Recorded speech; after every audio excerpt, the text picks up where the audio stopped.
Madame, Monsieur, bonsoir. Heureuse de vous retrouver pour ce nouveau numéro de l'Hebdo Écho, le premier de ce mois sacré de Ramadan. L'occasion pour nous de regarder de plus près comment se porte et se comporte notre économie pendant ces 4 semaines où le rythme de travail est réduit, car ce n'est un secret pour personne. Les entreprises marocaines connaissent littéralement une période creuse pendant le Ramadan. Ramadan, c'est aussi là où nos habitudes de consommation sont littéralement chamboulées, mais où les prix des produits sur nos étals flambent comme par tradition.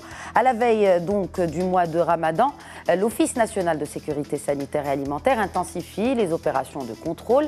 Mais le Marocain est-il sûr de toute denrée qu'il consomme et surtout, qu'en est-il des prix? Pourquoi, à l'approche de chaque mois de Ramadan, les prix flambent sur les étals? Pour répondre à ces questions et à bien d'autres, j'ai le plaisir de recevoir sur mon plateau ce soir Abdelghani Azi. Bonsoir.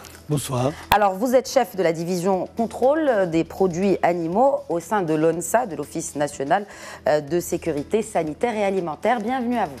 Merci d'avoir invité l'ONSA, d'être parmi vous sur ce plateau. Bienvenue. Également sur ce plateau, j'ai le plaisir de recevoir mon confrère de la vie éco, Reda Harmak. Bonsoir. Bonsoir Khadija, Ramadan Moubarak aux téléspectateurs. Ramadan Moubarak à vous aussi et à nos téléspectateurs également. Et aussi pour parler de productivité pendant ce mois sacré de Ramadan, j'ai le plaisir de recevoir Amine Douiri. Bonsoir. Bonsoir. Alors vous êtes responsable études et communications chez Inforisque et il est très très important de parler de la productivité de nos entreprises car, comme je viens de le dire, on produit moins et surtout on travaille moins. Oui, tout à fait. Effectivement, je dirais que le Ramadan peut se caractériser de deux façons, surconsommation d'un côté, sous-productivité de l'autre. Exactement. Et donc, oui, l'impact est important au niveau des entreprises, mais de l'économie générale, de l'économie de manière générale. Justement, nous allons y revenir à cet aspect de consommation et des prix en deuxième partie d'émission, en compagnie du président de la Fédération marocaine des droits du consommateur, M. Bouezar Khrati, qui nous rejoint dans quelques minutes. Alors tout d'abord, nous allons commencer à parler économie de notre pays, comment notre économie est impactée par cette baisse de productivité, comme vient de le soulever Amine Douiri, et également, est-ce qu'aujourd'hui, avec ces horaires qui sont réduits, la productivité certes baisse, est-ce que ça impacte, on va dire, le chiffre d'affaires de l'entreprise? Alors, vous posez une très bonne question parce qu'il y a deux aspects qui se posent. Il y a la question de la productivité, et là, clairement, la productivité baisse, ça c'est un secret pour personne. Les horaires de travail sont en horaire continu, c'est généralement du 9h, 15h, 16h. 15h, voilà, selon le ministère des administrations publiques. Oui. Maintenant, la question du chiffre d'affaires en tant que tel, je prendrai un exemple concret qui est celui par exemple d'Inforisque. Chez nous, clairement, on a un avantage, c'est que pendant cette période, nos interlocuteurs sont plus présents à leur bureau. Donc, on réussit à davantage les contacter et donc on réussit à faire du chiffre. Ça dépend de quelle heure, hein, à quelle heure vous les appelez pour être C'est vrai joignable. qu'aujourd'hui, les rendez-vous, en tout cas pendant cette période, c'est plutôt entre 10h et midi pour oui, la prise de rendez-vous. Mais on a nos interlocuteurs et donc ça permet de conclure plus facilement les deals et donc de faire du chiffre pendant cette période. Donc effectivement, les gens sont moins productifs, mais de l'autre côté, l'entreprise réussit quand même à s'en sortir. Maintenant, ce n'est pas le cas pour tous les secteurs. Là, je parle d'un secteur spécifique qui est celui des services. Maintenant, il y a des secteurs qui sont clairement impactés par le Ramadan, des très connus, l'hôtellerie, la restauration. Le BTP également qui marche énormément au ralenti pendant cette période parce qu'il est quand même très difficile de travailler sous de fortes chaleurs et en période de jeûne. Donc effectivement, beaucoup de secteurs sont également touchés. Alors, en parlant de secteur et en parlant de chiffres, vous venez de l'évoquer, nous n'avons pas de chiffres officiels sur l'impact de Ramadan sur notre tissu économique, encore moins sur les entreprises. Je m'adresse à Reda Harmak, donc de la vie éco. On le sait, entre journalistes notamment spécialisés dans l'économie et la finance, le mois de Ramadan, c'est un peu plat et il y a très peu, que ce soit d'activités, de forums, de conférences, encore moins d'activités économique pure et dure. On le remarque. Oui, effectivement. Alors, vous parliez peut-être d'une étude qui, pour essayer un peu d'approcher cet impact du Ramadan sur un peu les indicateurs économiques, les agrégats, la situation de l'économie nationale, c'est effectivement une étude qui manque cruellement dans le paysage. Le HCP je pense, donc au commissariat au plan, gagnerait vraiment à s'intéresser à la question, à essayer de l'approcher de manière scientifique. Mais, et de manière surtout entrepreneuriale, parce que effectivement, oui. le HCP fait des études sur l'impact sur l'inflation, la hausse des prix, en tout cas la consommation pure et dure, mais voilà. pas sur je crois les qu'on aura entreprises. l'occasion d'en discuter en deuxième partie d'émission. Il y a effectivement un travail très intéressant qui est fait sur la dépense des ménages pendant le ramadan. Et voilà, pourquoi ne pas faire la même démarche précise, bien cadrée sur l'impact donc du ramadan. Ça manque cruellement, encore une fois. Amine Douiri. Je pense que là-dessus, ça va être quelque chose d'extrêmement compliqué parce qu'il y a quand même une grosse partie de l'économie du ramadan qui échappe à toute statistique. C'est l'informel. Quand vous allez trouver quelqu'un qui vous vend des produits de ramadan à la sauvette, même pas dans des boutiques, c'est quand même de l'argent qui échappe à l'économie nationale. Comment on va mesurer l'impact que ça a réel sur l'économie? C'est très difficile à mesurer. Maintenant, je suis d'accord qu'il y a d'autres aspects qui peuvent être évalués. J'avais vu effectivement une étude qui avait été faite par des Jordaniens et relayée par la presse française qui parlait d'une baisse de l'économie nationale d'environ 20% et d'une baisse de productivité des salariés comprise entre moins 35 énorme, et moins 50. 20% sur un PIB quand même. On ne doit pas être très loin. Hein. Oui, non, je pense qu'effectivement, on ne doit pas être très loin pour des raisons très simples. C'est que quand on parle de surconsommation, c'est-à-dire que d'un côté, on achète davantage, mais la production locale ne suffit pas, donc on importe, donc on creuse la balance commerciale avec un déficit qui est de plus en plus important. Donc évidemment, et puis il y a un aspect aussi investissement qui est plutôt en berne à ce moment-là. Donc tout ça pèse évidemment. Est-ce que ça a à voir avec la période de l'été, parce que justement Ramadan depuis quelques années coïncide avec cette période de l'été, où effectivement même si c'est en plein mois de décembre, eh bien la productivité baisse et notre balance commerciale se creuse pendant ce mois-ci?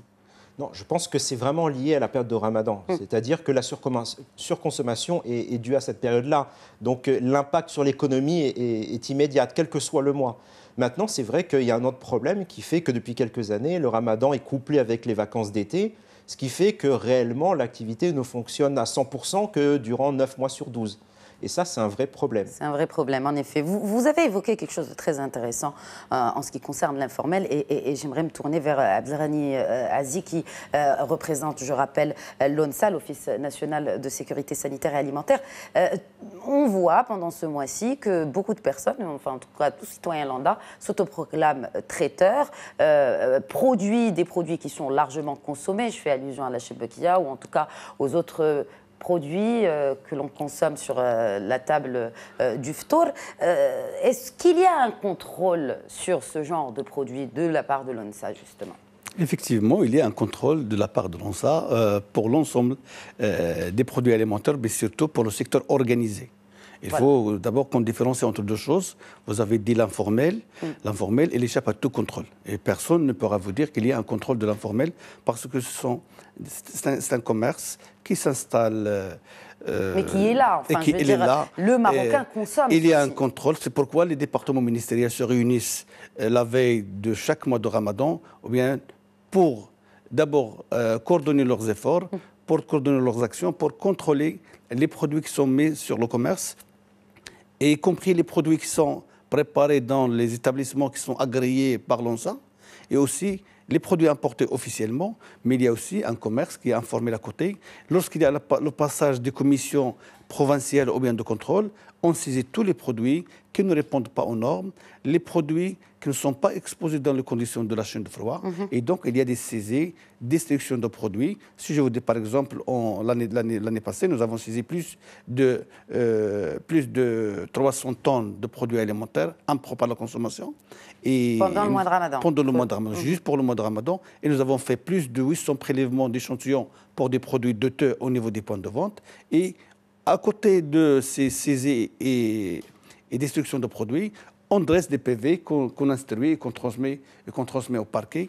Mais aussi, le mois de Ramadan et pendant la période de contrôle, on sensibilise et le consommateur, et les producteurs, et les vendeurs pour qu'ils respectent le minimum de respect d'hygiène et de conditions de bonnes pratiques.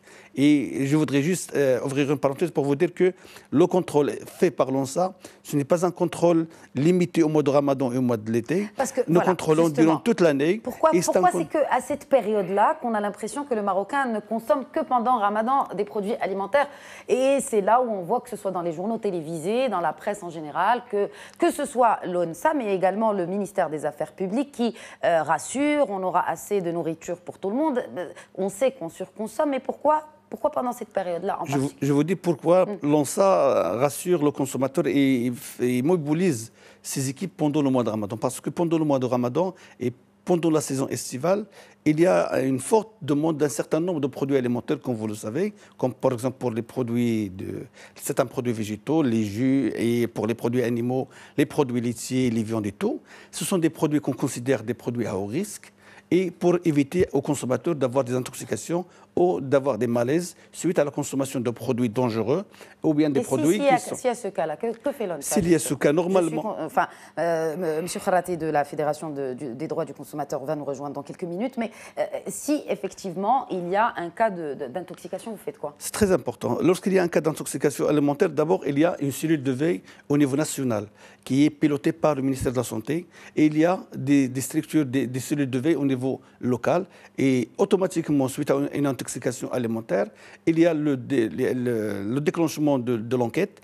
On confisque le plat témoin, le plat qui a causé l'intoxication, on fait les prélèvements, et c'est la raison pour laquelle on va revenir vers l'informel et le formel. Si le produit consommé provient du formel, ça veut dire qu'on aura la traçabilité des produits. On peut remonter à la source, savoir est-ce que le produit il a été produit au niveau national ou bien c'est un produit qui n'a pas d'étiquette, qui n'a pas d'emballage. Et ça pose beaucoup de problèmes pour les services de contrôle. Là, on ne peut pas prendre de mesures. Si le produit il est tracé, c'est très important, c'est un confort pour le consommateur et pour le service de contrôle, parce qu'on peut remonter à la source, savoir exactement est-ce que c'est un produit qui a été produit dans des mauvaises conditions, parce que tous les opérateurs qui sont actuellement sur le marché national sont agréés par l'ONSA. Ils ont des plans d'autocontrôle. Chaque produit mis sur le marché, il doit au préalable être contrôlé, vérifier sa composition, vérifier sa salubrité avant de le mettre sur le marché. Ça se fait vraiment, je vous rassure sur ça. Oui. Vous parlez de traçabilité, on parle par exemple des dates. On sait que en tout cas les gros distributeurs font leur stock bien avant Ramadan. Et peut-être même des fois, pour certains qui ont peu de scrupules, si ce n'est aucun, n'hésite pas à coller une autre étiquette. Comment vous pouvez vérifier cela? Comment vérifiez-vous cela sur le terrain? Mais c'est ça la nouvelle approche de contrôle, madame. La nouvelle approche de contrôle se base sur la responsabilité de l'opérateur. Chaque opérateur, à date d'aujourd'hui, depuis la création de l'ONSA, il est responsable de ce qu'il détient comme produit alimentaire. Par exemple, vous parlez de dates. Les dates produits qui sont préemballés avec des étiquettes et conditionnés, déjà à l'origine, ils doivent provenir des établissements qui sont autorisés par l'ONSA. Lorsqu'on dit autorisé, ça veut dire qu'il y a un suivi, il y a un contrôle, et l'étiquette qui est mise sur la boîte, elle est contrôlée, elle est vérifiée par les services locaux, c'est le produit, il est produit au niveau local. Mais si le produit il est importé, c'est la même chose. Chaque importateur, avant d'importer n'importe quel produit alimentaire, il faut que le produit, d'abord, le pays d'origine soit connu. Il faut que les conditions de production dans le pays d'origine soient connues par les services de contrôle de l'ONSA. Et à l'importation, on fait un certain nombre de contrôles, dont les prélèvements d'échantillons pour analyse de laboratoire. Et chaque importateur aussi doit déclarer son entrepôt. On doit savoir l'entrepôt où la marchandise importée est entreposée. Et nous avons des services de contrôle qui font des programmes, des visites et de contrôle au niveau de terrain pour voir les entrepôts, pour voir les points de vente. Et donc, chaque fois qu'on retrouve des anomalies de traçabilité, on réagit et on agit sur le produit et on agit aussi avec l'opérateur pour sécuriser au maximum le consommateur. C'est pour cette raison que je voudrais quand même vous souligner qu'il y a un contrôle permanent le long de toute l'année et il y a l'ONSA. Chaque fin de mois, il y a un bilan qui est publié sur la presse, sur la presse écrite et des fois, mais il est sur la presse audiovisuelle et on est très régulier sur ce genre de choses pour rassurer au maximum le consommateur. Je reviendrai avec vous sur certains produits, notamment avec la présence de M. Kharati. J'aimerais faire réagir Reda Harmak. Alors le contrôle est effectivement important, mais je crois que finalement, le levier le plus intéressant pour dissuader un peu les fraudeurs, c'est la sanction. Donc, la sanction. La sanction, vous l'avez dit, il s'agit de dresser des PV qui sont donc, portés à la connaissance du procureur et qui doivent enclencher un peu des jugements devant les tribunaux. Là encore, en revenant sur les chiffres officiels qui sont publiés par l'ANSA, je crois qu'en 2016, vous avez dressé 800 PV, donc autant de dossiers qui ont été portés devant le procureur, mais ces 800 dossiers n'ont donné lieu qu'à seulement 87 affaires. C'est donc 10%, quoi. Voilà. Enfin, si mes chiffres sont bons, Inforist, oui, tout à super. On est autour de 10%. Alors, je ne sais pas comment un peu il faut lire ce score. Est-ce qu'il y a des dysfonctionnements, des insuffisances dans l'appareil? Il y a une autre problématique, c'est qu'on parlait du formel et de l'informel. La traçabilité ne concerne que les produits qui rentrent dans un circuit légal. Mais est-ce qu'on a des chiffres justement sur combien représente la difficulté, on a des chiffres sur l'informel de manière générale. Aujourd'hui, on parle des chiffres du HCP, 1,6 million, 1,7 million d'unités informelles. Ça, c'est un chiffre. Mais derrière, par exemple, quand on parle d'un produit basique comme l'œuf et que vous allez l'acheter chez votre épicier en face de chez vous, honnêtement, quand vous prenez l'œuf, il n'y a pas de date. Ça provient toujours d'une ferme quelconque. Et c'est la même chose pour tous les petits épiciers. Et on ne sait pas si la ferme elle est au Maroc voilà, ou ailleurs. Exactement. Et la question du contrôle se pose sur justement toutes ces unités informelles qui ne rentrent pas dans le process. Est-ce que l'épicerie est une unité formelle ou informelle? L'épicerie du quartier Tout à fait. Je voudrais d'abord revenir sur la question qu'a posée le collègue concernant le chiffre. L'année dernière, en 2016, nous avons dressé plus de 2600 procès-verbaux qui ont été adressés au parquet. Et nos services de contrôle, par exemple, ils ont fait plus de 81 000 passages de contrôle. Donc, il y a un contrôle. Nous avons contrôlé plus de 2 millions de tonnes de produits alimentaires au niveau national. Donc, il y a un contrôle. Est-ce qu'ils aboutissent ou bien ils n'aboutissent pas? Ça ne rentre pas dans les compétences de l'ANSA. Est-ce que ça ne devrait pas? Ça devrait rentrer dans nos compétences. Vous êtes les spécialistes, non? C'est la raison pour laquelle nous travaillons à date d'aujourd'hui à revoir notre réglementation pour pouvoir donner plus de force aux services de contrôle de l'ANSA pour que, en plus des saisies, des sélections des produits qui sont reconnus impropres et le fait de dresser des PV, on doit avoir la force d'arriver à la fermeture des boutiques et des points de vente qui ne sont pas autorisés et qui ne respectent pas les normes.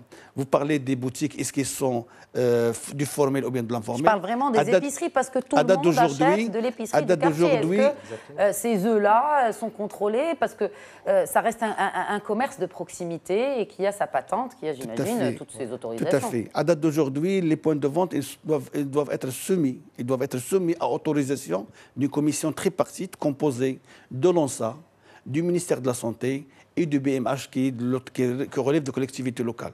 Cette autorisation, normalement, chacun doit intervenir selon les domaines de compétences. Et pour nous, l'ANSA, on conçoit mal qu'actuellement, il y a des points de vente qui sont autorisés, mais il n'y a pas de cahier de charge. Parce que lorsqu'on donne l'autorisation à quelqu'un, on doit lui fixer des exigences. Par exemple, il faut que le fait de choler sa boutique une fois par an, le fait d'aller consulter le médecin au moins 2 fois par an, le fait de voir est-ce que les produits sont périmés ou bien ne sont pas périmés dans sa boutique pour pouvoir retirer les produits périmés. Donc il faut observer un certain nombre de règles. Actuellement, les boutiques, je pense, ils n'ont pas encore ce genre d'exigence. C'est avec la publication d'un futur arrêté, nous travaillons d'abord avec les collectivités locales, avec le ministère de l'Intérieur aujourd'hui, pour faire publier un texte réglementaire qui va exiger les points de vente à être soumis à autorisation pour que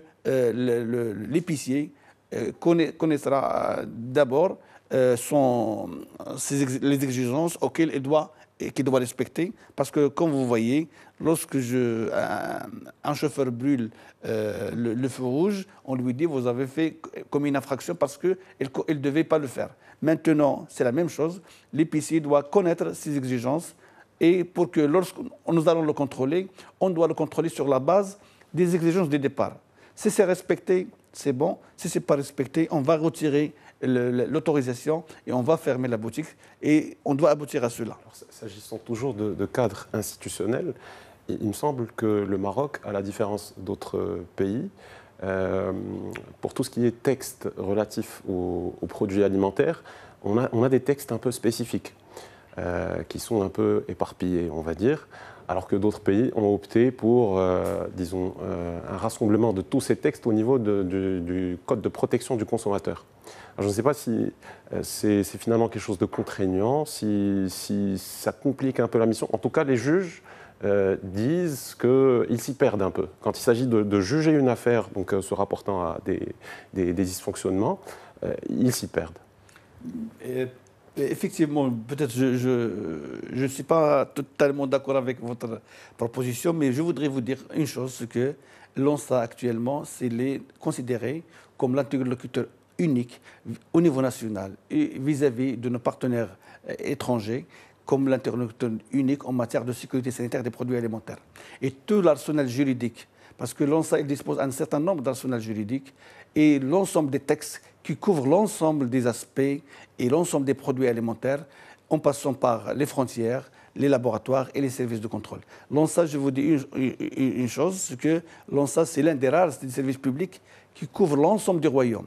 Nous avons plus de 79 services vétérinaires au niveau national, plus de 69 services de contrôle des produits végétaux au niveau national et nous avons plus de 13 postes d'inspection frontaliers et de 3 grandes directions de contrôle au niveau des frontières. Donc l'ONSA et son arsenal juridique actuellement lui permet de faire un certain nombre de travail pour rassurer au maximum le consommateur. Question du point de vente, il y a un travail qui se fait actuellement avec les départements concernés pour maîtriser et cerner mieux l'ensemble de la chaîne alimentaire. Départements concernés, donc on a cité le département de l'Intérieur, mais il y a aussi le département du Commerce. Et il y a aussi le ministère de la Santé. Les départements qui sont concernés directement par le contrôle des produits alimentaires, c'est le bureau municipal d'hygiène au niveau du ministère de l'Intérieur. Est-ce qu'il y a un travail avec les douanes? Parce que vous parliez des points d'entrée. Oui, les points d'entrée, c'est très important. Vous soulevez une thématique intéressante parce que lorsqu'on parle de contrôle officiel, à l'importation, aucun produit n'échappe au contrôle parce qu'il doit passer obligatoirement par les services de douane. Et les services de douane les services de douane ne laissent aucun produit accéder au marché s'ils n'ont pas l'autorisation des services de contrôle de l'ONSA. Et ça, c'est très important de le souligner parce que tous les produits importés par la voie officielle subissent un contrôle très rigoureux. Je vous dis pourquoi. Est-ce que même dans les ports, je veux dire, quand on importe des dates, enfin, je veux dire, peut-être que même comme pour le textile, on en avait parlé sur ce même plateau, comme pour le textile, il suffit de changer une étiquette. Le douanier n'est pas spécialiste non plus. Mais les services de contrôle de l'ONSA, ils sont là, madame. Parce que je vous disais tout à l'heure, chaque denrée alimentaire doit rentrer avec des documents. Lorsqu'on parle de documents, il y a des documents officiels qui sont délivrés par le pays d'origine. Et ces documents officiels, ils attestent un certain nombre de données sur les produits qui sont importés. On parle de contrôle documentaire pour voir est-ce que d'abord les documents qui accompagnent le produit à l'importation, est-ce qu'exactement sont les produits selon lesquels l'ONSA ou bien les autorités marocaines se sont mis d'accord avec le pays exportateur. Deuxième niveau, on parle de contrôle d'identité. On voit est-ce que les documents correspondent bien aux produits importés. Et le troisième niveau de contrôle, c'est le contrôle physique, ça veut dire on touche au produit, on fait des prélèvements, on peut faire les investigations analytiques, et ce n'est que lorsque les résultats de contrôle se révèlent favorables que le produit peut accéder au marché. Nous allons continuer cette discussion et ce débat très intéressant sur ce que l'on consomme pendant Ramadan, mais également sur l'état de notre économie, juste après cette pause. À tout de suite. Bonsoir et bienvenue si vous nous rejoignez. Bienvenue à cette deuxième partie de l'Hebdo Éco que nous consacrons aujourd'hui à l'impact économique de ce mois sacré de Ramadan. Nous a rejoint sur le plateau Zakhrati, bonsoir. Bonsoir. Vous êtes le président de la Fédération des droits du consommateur marocain et qui compte une cinquantaine d'associations. 58 exactement. 58 associations partout au Maroc. Avant pause, nous évoquions ce point très important des produits que l'on consomme et en l'occurrence de la qualité des produits que l'on consomme. J'aimerais soulever un point avec vous justement. On parlait de formel et d'informel. Il y a beaucoup de points de vente informels ou du moins qui pullulent pendant ce mois de Ramadan. Qu'est-ce qui se passe pour le consommateur s'il est lésé? Effectivement, vous avez utilisé un mot juste à sa place, c'est la pullulation. Oui. C'est-à-dire qu'en plus, au cours de l'année, il y a une pullulation, donc des points de vente et de l'informel. Au mois de Ramadan, il y a une métamorphose de certains commerces.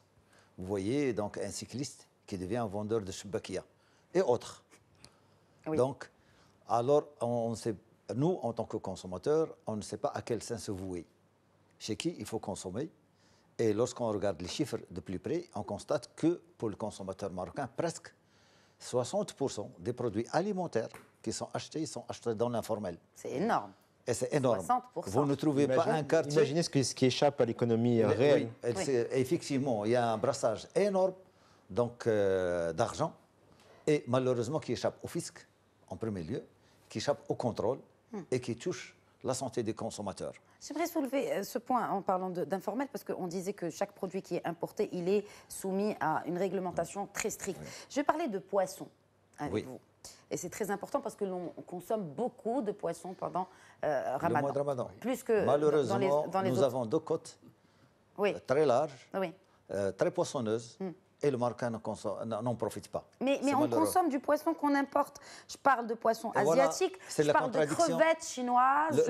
La contradiction, c'est que nous exportons vers l'Europe et nous importons des pays asiatiques. Est-ce que cette qualité, elle est bonne? Est-ce que la qualité de ces produits est bonne? Pour les crevettes, vous avez parlé des crevettes. Oui. Les crevettes, c'est un produit d'élevage.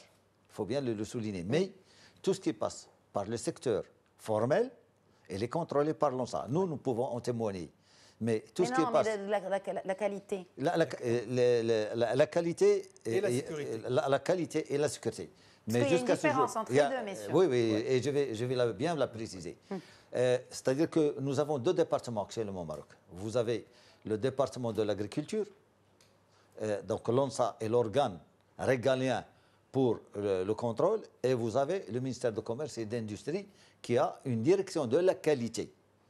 Donc, direction de la qualité, normalement, il doit s'occuper de tout ce qui est qualité. Mais étant donné que cette direction se trouve au sein du ministère du Commerce et d'Industrie, il s'occupe de la qualité des produits industriels.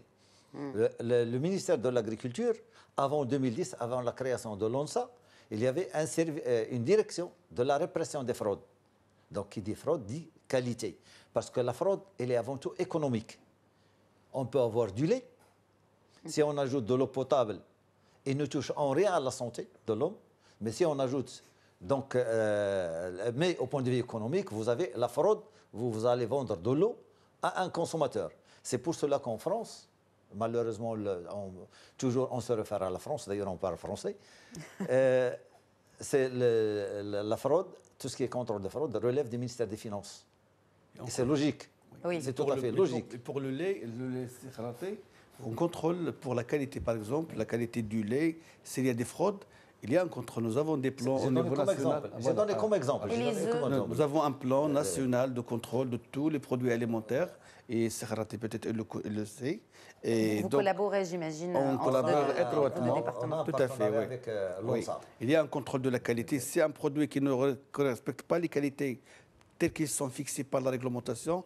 On applique la loi de la répression des fraudes, comme il vient de le dire Saharati, et on dresse des PV, on intervient. Donc il y a un contrôle de la qualité marchande du produit tel qu'il est réglementé. Par exemple, pour le lait, s'il y a une fraude sur le lait par l'ajout, par exemple, de l'eau ou bien par n'importe quelle fraude, on intervient. Et c'est pour cette raison, d'ailleurs, je profite de l'occasion d'inviter le consommateur à toujours s'approvisionner des produits laitiers qui suivent le circuit formel, qui passent par la transformation au niveau des établissements et qui sont commercialisés dans le respect de la chaîne de froid, sur le circuit qui est le mieux maîtrisé et qui est le respect le mieux contrôlé. Des branches, le frigo. C'est comme inviter les consommateurs à aller dans la grande distribution, clairement, parce que la petite distribution, aujourd'hui, elle ne respecte pas cette chaîne de froid. D'ailleurs, j'ai parlé du ministère du Commerce, parce que je reviens là, en 2010. Avant 2010, il y avait une direction du commerce intérieur au sein de ce département. Maintenant, il a disparu. Et maintenant, il y a une anarchie totale concernant la distribution. Oui. Il est illogique de voir un produit provenir d'Agadir, se vendre à Casablanca et revenir à Agadir. Vous voyez le coût. Oui. Donc, va supporter le consommateur.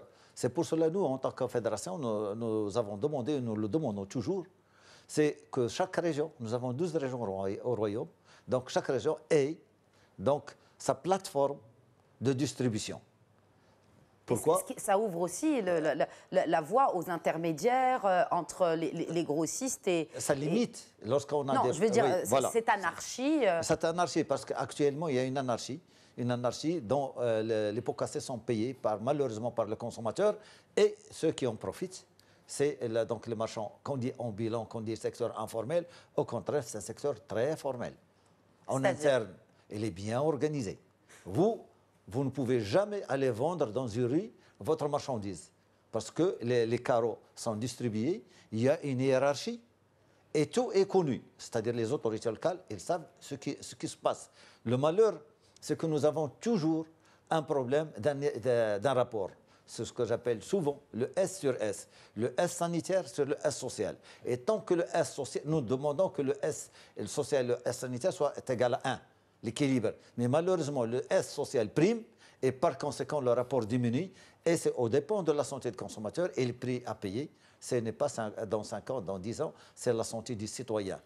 Dans tous les cas, c'est pourquoi, lors de chaque passage des services de contrôle de l'ONSA, on saisit les produits qui sont commercialisés dans le circuit informel et on dresse des PV. Par exemple, en 2016, nous avons saisi plus de 4000 tonnes de produits alimentaires impropres à la consommation. Donc 300 tonnes, si ma mémoire est bonne. Avant, vous évoquiez 300 tonnes de produits qui ont été tout à fait.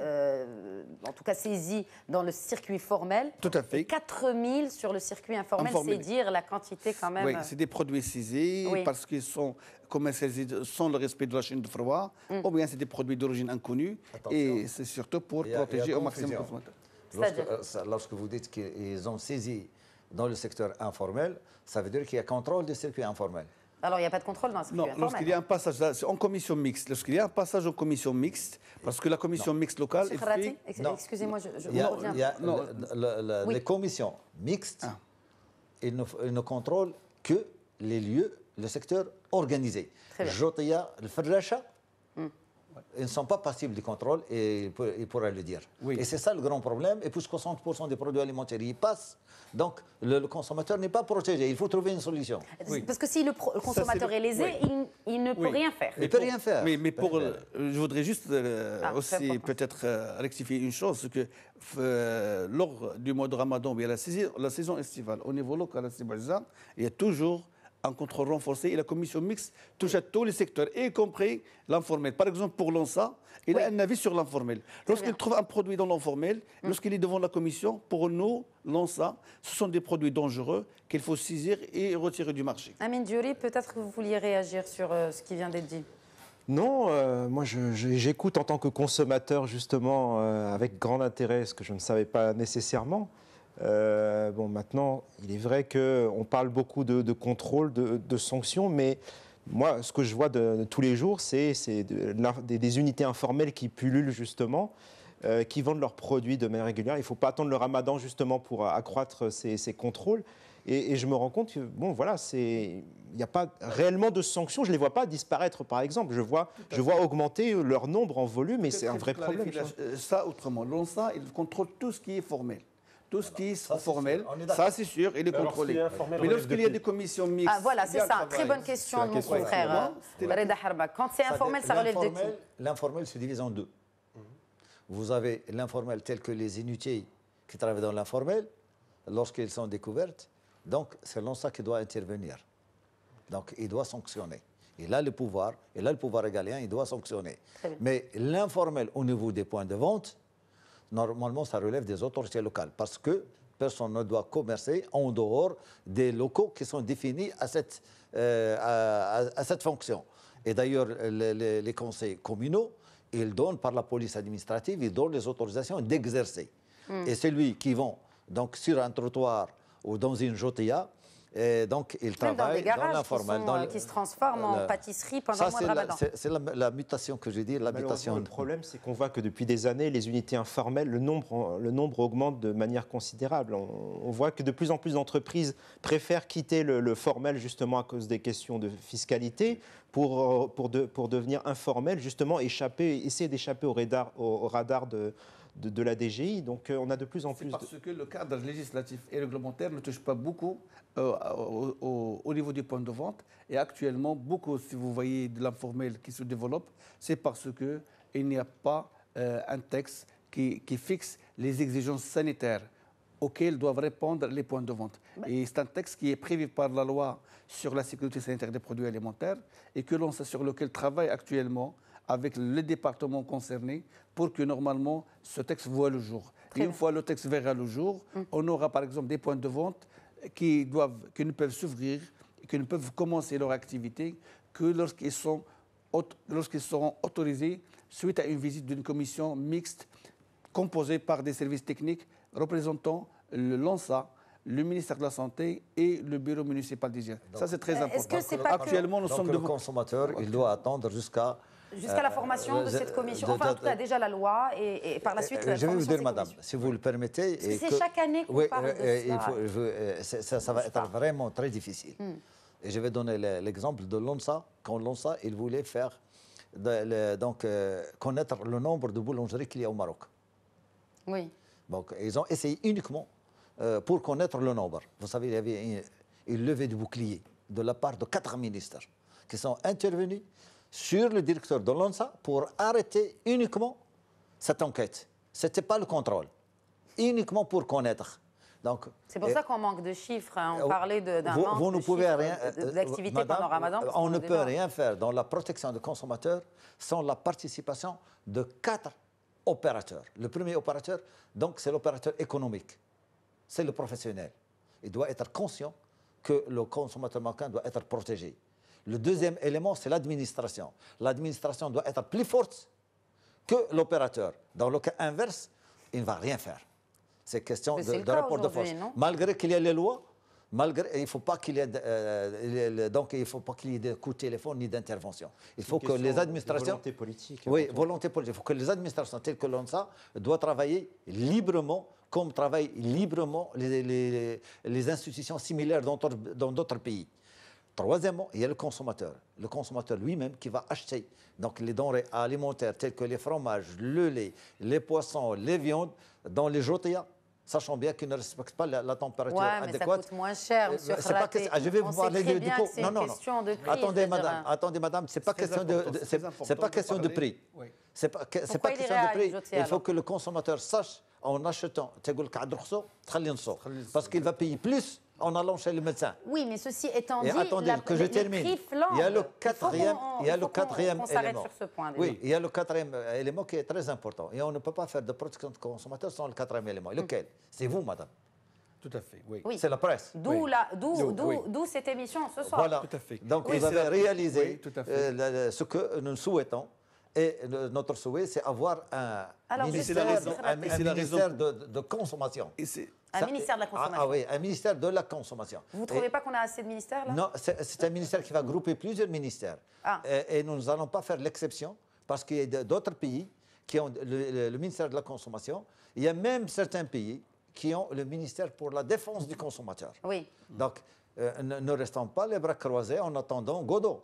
Donc, il faut y travailler. Très bien. Anna, j'aimerais brièvement, pour qu'on passe à ce point très important. Tout à fait. Juste un petit mot pour vous dire que nous misons beaucoup sur l'association de consommateurs pour quand même que le consommateur soit sensibilisé au maximum. Parce que ce qu'il disait Khalati est très important. Parce qu'on ne peut pas actuellement, dans le contexte actuel, si le consommateur n'est pas averti, si le consommateur ne choisit pas son point de vente, parce qu'on ne peut pas mettre un service de contrôle ou bien un contrôleur devant chaque boutique. Le consommateur doit être exigeant, il doit éviter les produits à bas prix, il faut qu'il s'assure que le produit il est bien conservé, il faut qu'il s'approvisionne auprès d'un point de vente qui est fixe, éviter les points mobiles, c'est très important. Mais c'est trop demandé aux consommateurs aussi. C'est avec vous, madame, c'est avec la presse aussi, comme disait Serraté. Oui, au-delà de on ne peut cela, pas, je veux dire, il faut sensibiliser au aux consommateurs maximum. de faire tout cela. En attendant que... on a des instances de contrôle. Oui, il y a un contrôle. C'est pas d'attendre des pouvoirs publics qui est un minimum qui est garanti. Et qui garantissent, exactement. Les instances de contrôle, c'est pas assez. Le consommateur est là, il doit être averti. Et pour qu'il soit averti, il faut que la télévision joue son rôle. Très bien. Alors, on va parler pour le consommateur, mais au-delà de la qualité, et un point qui le touche tout autant et tout aussi important, celui du prix. On remarque aujourd'hui que... Vous l'avez abordé, hein. Un ou deux jours avant Ramadan, c'était avant que les prix de certains produits explosaient, littéralement. Maintenant, on remarque que l'indice des prix à la consommation du HCP, en tout cas pour le mois d'avril, c'est-à-dire un peu plus d'un mois avant le début du Ramadan, eh bien, il y a une légère inflation, il y a une hausse des prix, notamment sur les fruits et les légumes. Et on n'a pas vraiment de chiffres récents. Peut-être qu'en 2016, on a des chiffres, Reda, sur la consommation. Cette question d'inflation sur des produits alimentaires, on peut l'approcher effectivement à travers des données intéressantes qui sont élaborées chaque année par le HCP, donc la dépense alimentaire. Oui. Et ces chiffres, d'après ce qu'on voit en 2016, le panier alimentaire moyen du Marocain a augmenté de 37% pendant la période du Ramadan. Donc la dépense alimentaire augmente du tiers. Pourquoi Pendant le Ramadan. Pourquoi ça, c'est ce qui viendra après. Mais il est aussi intéressant peut-être de détailler ce panier. Sûr. Vous avez vraiment des progressions records. Fruits et légumes, plus de 163%. Combien ? 163%. Le lait, 47%, viande, 35%. Et bon, on ne retient que quelques progressions. Effectivement, la question se pose. Pourquoi ça peut s'expliquer par une simple question de quantité. On consomme plus, on achète plus de produits, mais il y a aussi que les prix augmentent. Et là, la question qui suit, c'est est-ce que ces prix augmentent juste du fait par la demande, une application de la loi offre-demande, ou est-ce qu'on peut se poser la question, il y a des mécanismes un peu qui font qu'il y a des dysfonctionnements dans cette détermination de prix. Alors, c'est la question qui se pose. C'est la question qui se pose, et vu que nous n'avons pas beaucoup de temps pour détailler en tout cas plus de produits, pourquoi aujourd'hui, M. Serraté, pendant des années, vous soulevez ce point, vous-même vous l'avez soulevé sur plusieurs médias, il y a une hausse flagrante et vraiment impressionnante. On parle de 163%, c'est quand même énorme. C'est les énorme. Fruits et légumes, nous sommes un pays qui produit ses fruits et ses légumes. Oui. Pourquoi aujourd'hui, juste après Ramadan, les prix vont redevenir normaux? Oui, et il y a ce qu'on appelle, nous, le phénomène, la fièvre des achats pour Ramadan. Il y a plusieurs facteurs. Mais les plus importants, c'est le facteur psychologique. Psychologique, parce que la ménagère, quand il voit sa voisine aller sur le marché et apporter les victuailles, de très nombreuses victuailles, donc ils se sentent lésés. Bon, il va faire de même chose. Il a fait ce qu'on appelle l'effet de groupe. Ça, c'est très important. Et dans cet effet de groupe, il y a une demande qui augmente. Et lorsque la demande augmente, l'offre diminue et par conséquent, le prix flambe. Ça, c'est le premier point. Deuxième point, c'est que certains commerçants, ils profitent donc du mois de Ramadan pour vendre leurs produits à des prix très forts. Parce que la loi le permet. Et on ne contrôle pas la loi le permet. La loi le permet. Et la liberté des prix, personne ne peut intervenir à fixer un prix d'un produit sauf le produit subventionné, parce que la loi donne au marchand de vendre avec le prix qu'il veut, avec une seule condition, c'est de l'afficher. Et ça, c'est une loi qui a été importée qui ne s'adaptent pas aux conditions marocaines. Bien sûr. Alors, cette liberté des prix doit s'accompagner de l'existence d'un conseil de la concurrence. De la concurrence. Malheureusement, le conseil Qui est de la gelé, donc Il est en depuis 3 stand-by ans. depuis Qui est plusieurs gelé années. depuis Voilà. 4 ans. Et pourquoi il est en stand-by? Parce que les lobbies ne veulent pas que cette institution fasse De quel son lobby travail. parlez-vous Les lobbies économiques, hein, ça Je c'est veux sûr. dire, Nous, de quel produit exactement? beaucoup de produits. Le dernier dont on parle, c'est les carburants. Il est illogique que dans le monde entier, les prix chutent du pétrole, alors que chez nous, les prix augmentent. C'est une contradiction. Il y a quelque chose qui ne va pas.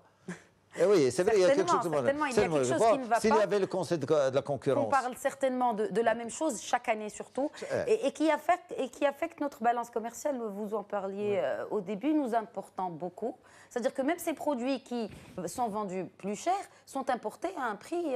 Je parle par exemple, je prends les œufs par exemple. Ils sont importés limite au même prix que celui qui est affiché par le producteur, mais sont vendus à des prix exorbitants, si ce n'est le double du prix de revient, quoi. Et un autre phénomène qui s'ajoute à ça, c'est qu'à un moment donné, je parle de l'année dernière, quand le gouvernement a pris la décision d'importer davantage d'œufs, il a paradoxalement baissé aussi le prix de la taxe douanière, qui a fortement baissé. Ce qui fait qu'on a finalement importé plus, mais on a reçu moins de recettes douanières du fait des opérations réalisées. Ce qui s'est passé avec les lentilles, la même chose. Dès qu'on a remis la taxe douanière, le prix des lentilles il a flambé. Ouais, exactement. Parce qu'il y a quelque chose dans le mécanisme chez nous. C'est pour ça qu'on demande un ministère de la consommation, parce que il y a tellement d'intervenants qu'il y a un broglio de la consommation nationale. Et ça ne peut pas durer. Aujourd'hui, cette question des prix, à l'inverse de la qualité où on a quand même des entités qui s'en occupent, donc les pouvoirs publics sont quand même sensibles à ça. Pour les prix, c'est l'anarchie totale. Voilà. Pourtant, on dit, bien avant le début du mois, il y a toujours cette déclaration du ministère des Affaires générales qui rassure le consommateur que le marché est assez approvisionné en produits de première nécessité, en l'occurrence le lait, les œufs, les tomates, enfin tous ces produits qu'on en consomme beaucoup. Alors on rassure, mais en même temps, les prix flambent. Madame, Donc, le disque, il est usé. Parce qu'actuellement, avec le gouvernement de monsieur le docteur Lathmani, on parle encore du contrôle des prix. Et quand j'entends ça, officiellement, qu'un ministre parle du contrôle des prix, franchement, ça m'énerve. Parce qu'il y a une loi qui, depuis 1992, qui est appliquée depuis 2002, et malheureusement, on continue à parler de contrôle des prix. On n'a pas le droit de contrôler les prix au Maroc. Ce qu'on contrôle, c'est l'affichage des prix et la salubrité des produits. Et on a une anarchie parce qu'on n'a plus d'instances qui s'occupent de la distribution. On ne respecte pas assez le consommateur, vous croyez? Vous pensez qu'on a assez de valorisation pour le consommateur finalement? Il n'y a pas de volonté politique pour la défense consommateur. La preuve, le discours, les recommandations du chef du gouvernement l'année dernière, il n'a pas parlé ni du pouvoir d'achat, ni du coût, ni du consommateur. On va totalement ignorer. Malheureusement, c'est la réalité et on le dit. Alors justement, cette loi de la protection, elle en est où? La loi sur la protection du consommateur, maintenant, elle est en révision parce qu'elle a été... jusqu'à présent, il y a eu un seul cas en justice, c'était à Meknès d'appliquer. Mais c'est une affaire entre la banque et un consommateur. Un cas sur un cas. Un cas sur combien? Il n'y a rien. Il y a eu un cas qui a été, par lequel la loi 3108 a été appliquée. Un seul. C'est malheureux parce que... Il y a eu des poursuites judiciaires, il y a eu des plaintes qui ont été déposées. Il y a même, malheureusement, certains avocats, certains juges, ils ignorent la loi 3108. Oui, je le dis. Je le dis parce que c'est une loi qui a été... Pour un avocat, on peut comprendre, mais pour un juge... Je vais vous dire pourquoi. Parce qu'on a eu deux lois de même niveau. La loi sur la circulation et la loi 3108. Sur la circulation, il y a eu l'espace médiatique. Tout le temps, on voyait les articles, l'application, on sensibilisait le citoyen sur cette loi et son application. Alors que la loi de consommateur, elle était franchement orpheline et personne ne pouvait, c'est vrai, orpheline parce que personne ne pouvait financer le passage médiatique.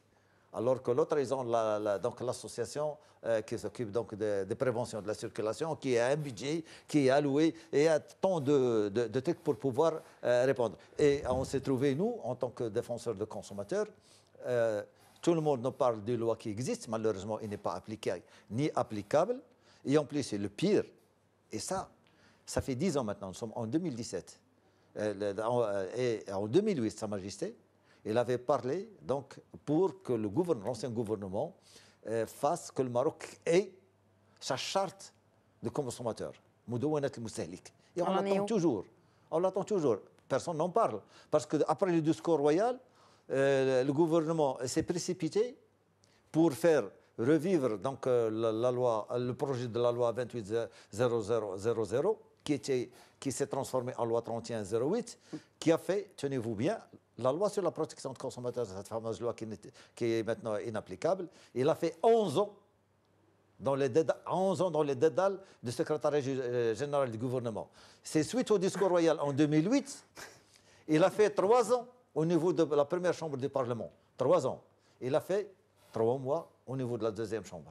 Enfin, elle a bientôt la maturité, hein, ce texte de loi. Maintenant, on est en train de la changer parce qu'il fallait qu'il y ait la coopération. Réadaptation. La coopération européenne, tenez-vous bien, madame, la coopération européenne pour dire que cette loi n'est pas applicable, il faut la changer. C'est malheureux, c'est vraiment malheureux. Et nous, en tant que défenseurs de consommateurs, personne ne nous écoute.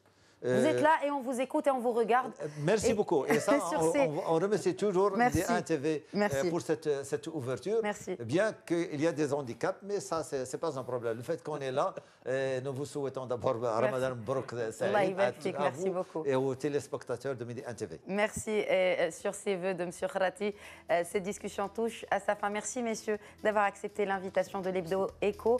Merci à vous de nous avoir suivis. Je vous donne rendez-vous la semaine prochaine pour un nouveau numéro de votre rendez-vous avec l'économie sur Média TV. Très bonne semaine à tous.